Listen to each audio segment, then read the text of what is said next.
I am the tofu golem. Please enjoy the video.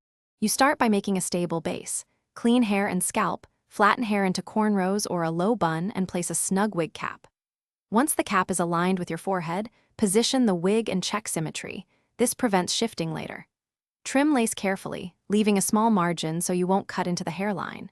You need a steady hand because precise trimming reduces visible lace and keeps the hairline natural.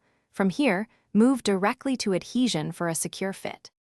Once tacky, you apply adhesive in small sections, about 1 inch at a time, so the glue holds without pooling. Let each section become tacky for 20 to 30 seconds. Then press the lace down with light, even pressure, using a tail comb to flatten and seal the edge. After the perimeter is secure, blend and style. Create baby hairs, define the part, and if you'll use heat, apply a protectant to synthetic fibers or use low heat on human hair. Make sure to check tension. You want comfort and stability. You finish by trimming any excess lace and blending with concealer or foundation that matches your skin tone. Set edges lightly with hairspray or gel to prevent flyaways. Then inspect ear tabs and the nape. If you see gaps, tighten elastic or add a clip to anchor the wig. If parts start lifting later, stop.